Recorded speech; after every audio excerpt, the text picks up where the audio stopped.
الحمد لله رب العالمين، والصلاة والسلام على أشرف الأنبياء والمرسلين سيدنا محمد وعلى آله وأصحابه أجمعين ومن تبعهم بإحسان إلى يوم الدين. وأشهد أن لا إله إلا الله وحده لا شريك له، وأشهد أن محمدا عبده ورسوله. يا أيها الذين آمنوا اتقوا الله حق تقاته ولا تموتن إلا وأنتم مسلمون. أما بعد، السلام عليكم ورحمة الله وبركاته. Louange à Allah, le Seigneur de l'univers. La paix et la bénédiction d'Allah soient sur le sceau des prophètes et messagers, Muhammad sallallahu alayhi wa sallam, le fils d'Abdullah, ainsi que sur sa noble famille, sur ses fidèles et vertueux compagnons, et sur tous ceux qui les suivront sur la voie de l'islam jusqu'au jour de la rétribution. Alors, cela étant, nous poursuivons notre tafsir par la permission d'Allah. Nous sommes aujourd'hui le 30 Ramadan 1447, l'année hégrienne. Et nous sommes dans la sourate Al-Qasas, sourate les histoires, dont nous allons commencer à partir du début de la sourate. Alors la sourate, elle nous relate plus l'histoire de Nabiullah alayhi salam avec Pharaon. Nous avons vu également les histoires de Nabiullah Moussa racontées dans d'autres sourates avant celle-là. Mais celle-là étale plus l'histoire de Nabiullah Moussa alayhi salam que beaucoup d'autres sourates. C'est une sourate mécoise. Elle a été révélée avant l'immigration du prophète Mohammed sallallahu alayhi wa sallam. La sourate, elle porte les qualités des sourates mécoises, à savoir, elle nous raconte des histoires des peuples et des prophètes qui nous ont précédés. Elle nous parle de la résurrection, du paradis, de l'enfer, ainsi de suite. Alors la sourate, nous allons la commencer par la permission d'Allah. Je vous rappelle que nous sommes accompagnés par notre frère Ishaq Khan, Hafiz, dont nous allons lui demander de nous réciter quelques versets de la sourate. Et bien après, nous allons revenir pour essayer d'expliquer pour ce qu'Allah va nous faciliter.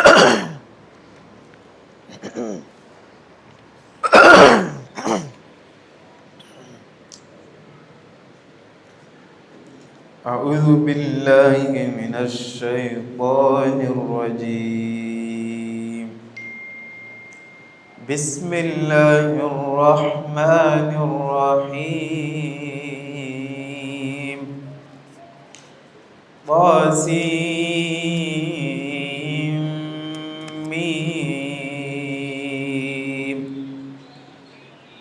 تلك آيات الكتاب المبين. نتلو عليك من نبأ موسى وفرعون بالحق لقوم يؤمنون. إن فرعون علا في الأرض وجعل أهلها شيعا يستضعف طائفة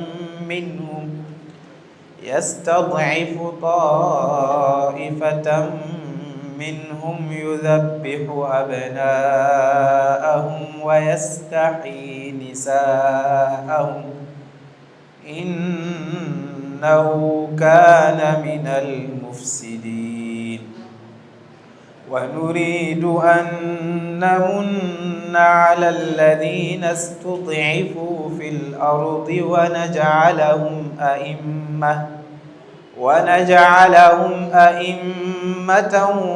ونجعلهم الوارثين ونمكن لهم في الأرض ونري فرعون وهامان وجنودهما منهم ما كانوا يحذرون وأوحينا إلى أم موسى أن أرضعيه فإذا خفت عليه فألقيه في اليم ولا تخافي ولا تحزني إنا رادوه إليك وجاعلوه من المرسلين فالتقطه آل فرعون ليكون لهم عدوا وحزنا إن فرعون وهامان وجنودهما كانوا خاطئين. الحمد لله رب العالمين.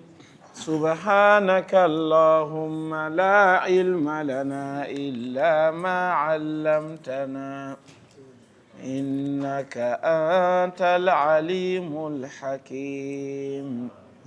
اللهم يا معلم إبراهيم علمنا ويا مفهم سليمان فهمنا ويا مؤتي الحكمة لداود ائتنا الحكمة وفصل الخطاب. ربنا أخرجنا من ظلمات الوهم وأكرمنا بنور الفهم واشرح صدورنا بمعرفة العلم وحسن أخلاقنا بالعلم والحلم وانشر علينا من خزائن رحمتك وافتح لنا أبواب فضلك يا رب العالمين ويا أرحم الراحمين. اللهم أرنا الحق حقا وارزقنا استعماله. اللهم أرنا الباطل باطلا وارزقنا اجتنابه. وقل جاء الحق وزهق الباطل إن الباطل كان زهوقا.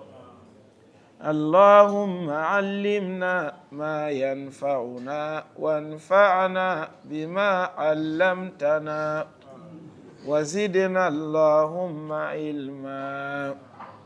واتقوا الله ويعلمكم الله والله بكل شيء عليم. اللهم إنا نعوذ بك من علم لا ينفع ومن قلب لا يخشع ومن نفس لا تشبع ومن دعاء لا يسمع ومن عمل لا يرفع ومن دعوة لا يستجاب لها. أعوذ بالله من الشيطان الرجيم. بسم الله الرحمن الرحيم. طاسين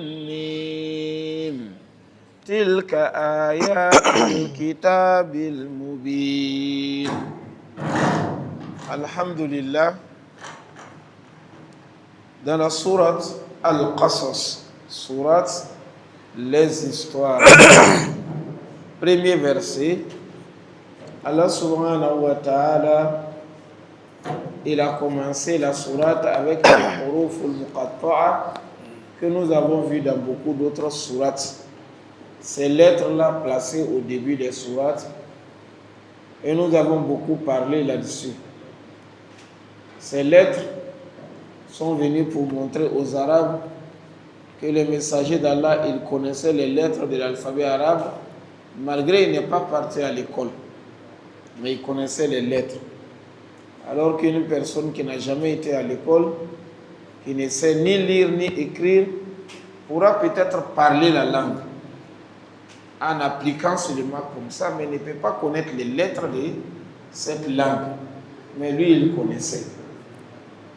Et ces lettres sont venues également pour enseigner aux Arabes qu'ils sont dans l'incapacité de composer des phrases comme ça. Et on ne connaît pas réellement la définition de ces lettres. Donc nous n'allons pas beaucoup durer là-dessus. On a vu, c'est semblable dans beaucoup d'autres sourates.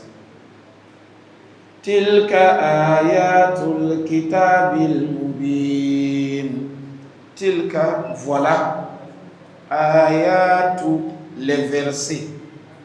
Al-kitabil mubin, du livre explicite, du livre clair. Allah a dit, voilà les versets du livre évident, clair. Alors ici, le Coran, il est clair dans ses exposés. Le Coran, il est clair dans ses lois. Le Coran, il est clair dans les histoires des peuples passés avant nous. Le Coran, il est clair dans tous ses enseignements. Al-Mubin, le Coran est très clair. Donc rien n'est caché dans le Coran. Allah a dit, voici les versets du livre explicite, du livre clair qui est le Coran. نتلو عليك من نبأ موسى وفرعون بالحق لقوم يؤمنون. نتلو عليك, nous te racontons, nous te relatons. Min naba'i Moussa, en toute vérité, de l'histoire de Moussa, l'histoire de Nabiyullahi Moussa, nous te la racontons. Wa Fir'auna, ainsi que l'histoire de Pharaon, c'est-à-dire ce qui s'est passé entre Moussa et Pharaon. On te raconte cette histoire. Bil haqqi, avec la vérité. Li qawmi yu'minun. Et c'est là pour les gens qui croient, le peuple qui croit. Donc Allah a dit, il va raconter l'histoire de Nabi Moussa avec Pharaon, au prophète Muhammad sallallahu alayhi wa sallam. Au prophète Muhammad sallallahu alayhi wa sallam. C'est raconté également à toute la communauté du prophète Muhammad sallallahu alayhi wa sallam. Mais ça va servir de leçon à qui? Allah a dit les qawmi yu'minun, pour les gens qui croient. Ceux qui ne croient pas, ça ne va pas les servir. Ça ne va pas les servir. Mais c'est ceux qui croient, ça va les servir de leçon. L'histoire de Nabiyullahi Moussa avec Pharaon. إن فرعون علا في الأرض وجعل أهلها شيعا يستضعف طائفة منهم يذبح أبناءهم ويستحيي نساءهم إنه كان من المفسدين. طيب, Inna Fir'auna ala fil ard. Allah a dit Pharaon,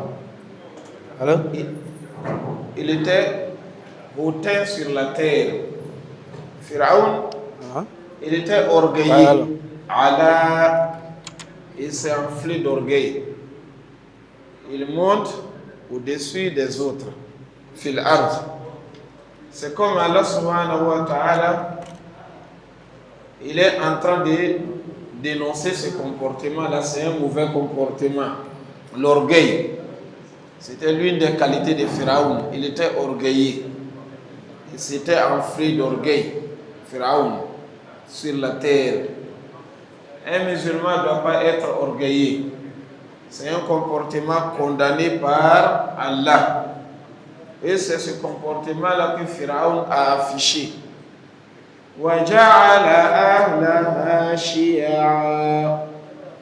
Et voilà, il a fait des habitants de l'Égypte des clans, des groupes Shia. Il les a divisés. Pharaon, il était raciste. C'est ce qui l'a amené à diviser les habitants de l'Égypte.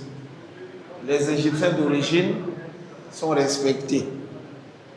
Mais les Égyptiens originaires de l'Israël sont dénigrés, sont minimisés.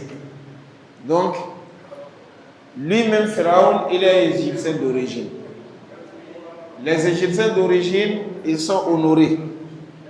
Mais ceux qui ont quitté l'Israël, venus s'installer chez eux, depuis le temps de Nabi Youssouf, alayhi salam, lui-même il s'était installé. Après, ses parents sont venus le rejoindre. Ils sont laissés en Égypte. Et ils n'étaient pas originaires de l'Égypte. Mais ils étaient originaires d'Israël.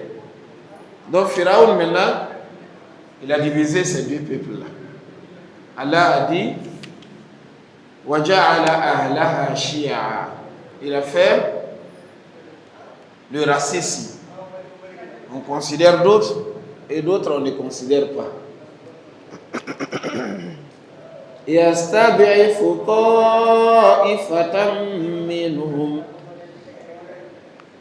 Il est en train d'abuser un groupe parmi eux. Il est en train d'abuser sur ce groupe-là. Il abuse sur le groupe qui est faible, qui est originaire de l'Égypte et de l'Israël. Ce clan-là n'a pas de valeur parce que vous n'êtes pas originaire d'ici.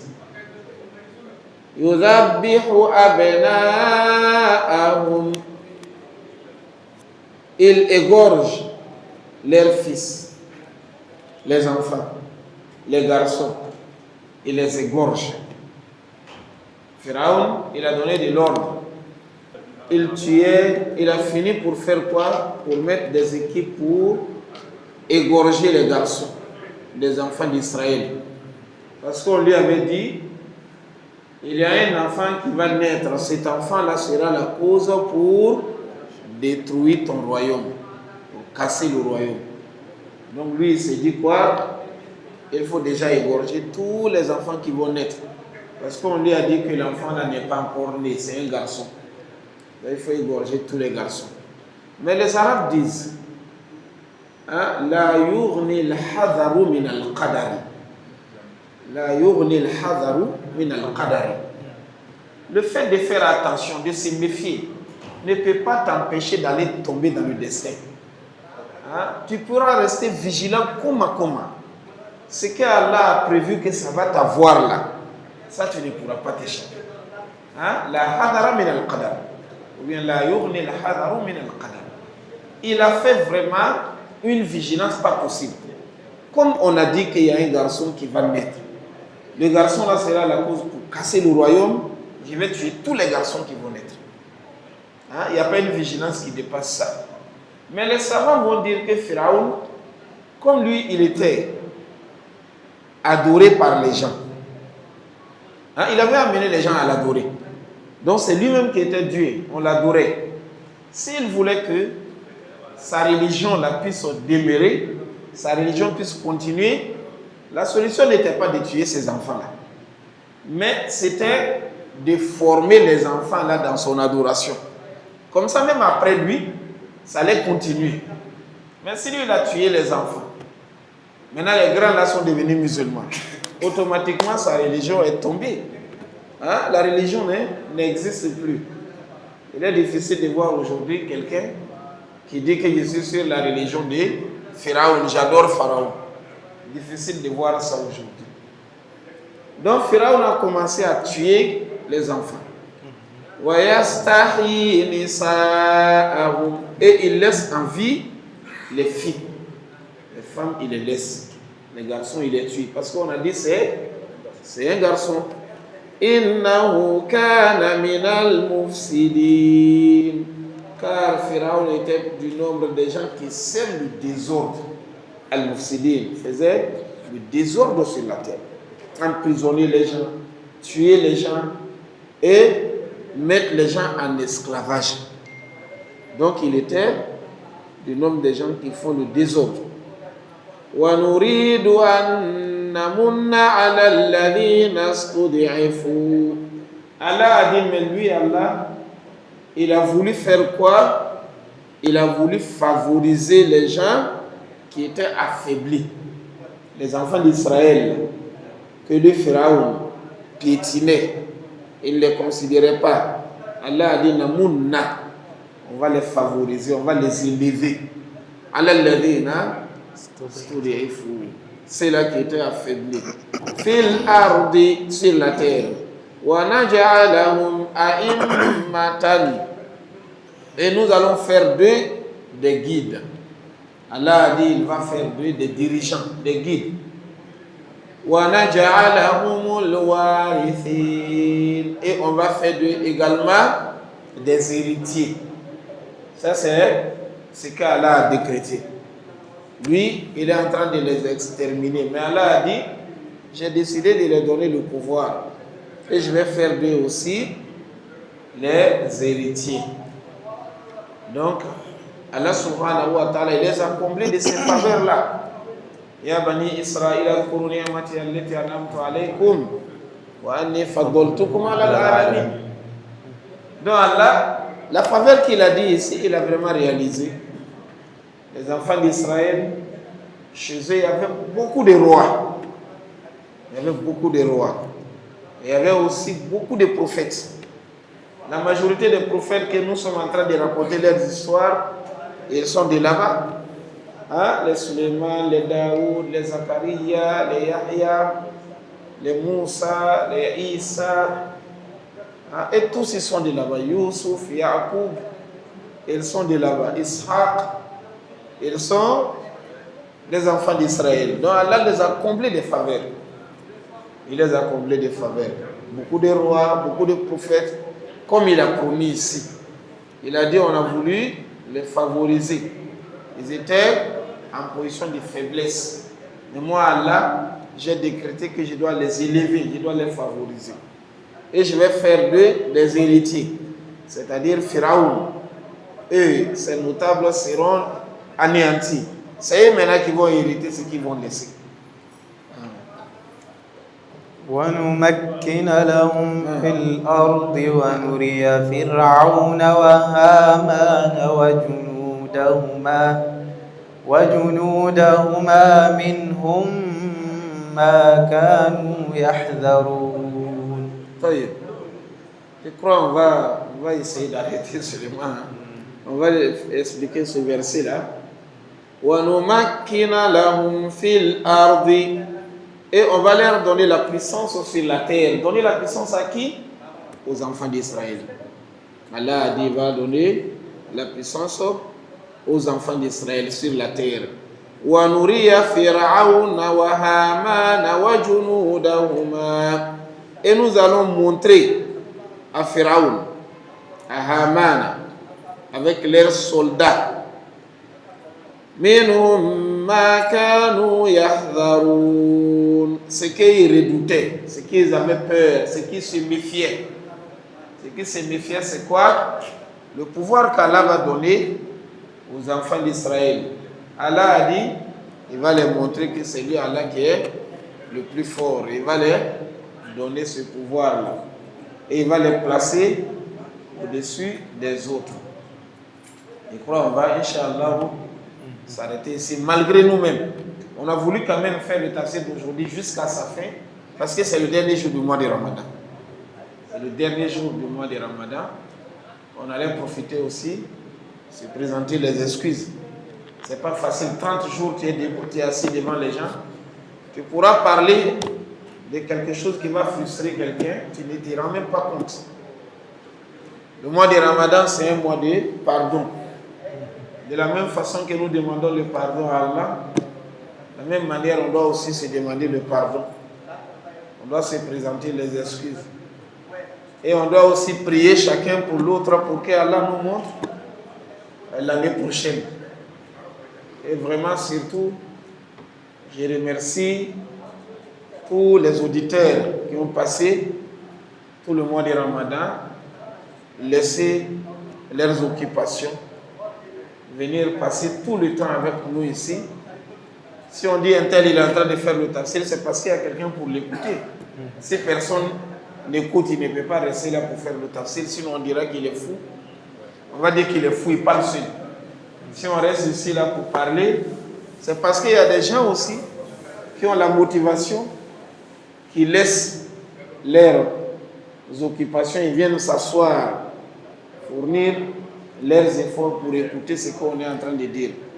Donc on ne peut que les remercier et demander à Allah tous les pas qu'ils font de la maison jusqu'à la mosquée, ou tous les pas qu'ils font du travail jusqu'à la mosquée, qu'Allah fasse que ce soit un pardon des péchés, qu'Allah les élève aussi des valeurs, qu'Allah fasse que la façon dont nous nous sommes réunis, ou bien nous nous réunissons dans la mosquée ici, nous soyons réunis un jour comme ça dans le paradis, afin de causer de nos passés, comme ça a été raconté dans le Coran. Le papa avait proposé qu'après la prière de Jumu'ah demain, on peut rester même quelques 20 ou 30 minutes pour faire la clôture, pour faire le doigt. Ça, c'est sa proposition qu'il m'avait dit aujourd'hui après la prière de Fajr. Je crois, on peut manger aussi, parce que demain, il n'y a pas de jeûne. Inch'Allah. Donc, Inch'Allah, on va vraiment clôturer comme ça. On a une réunion au conseil, au bureau du conseil maintenant là. Moi, j'étais informé depuis le matin, mais comme je sais qu'on a un programme de tafsir, donc je suis venu, j'allais leur dire vraiment j'étais occupé, mais ils ne font qu'appeler.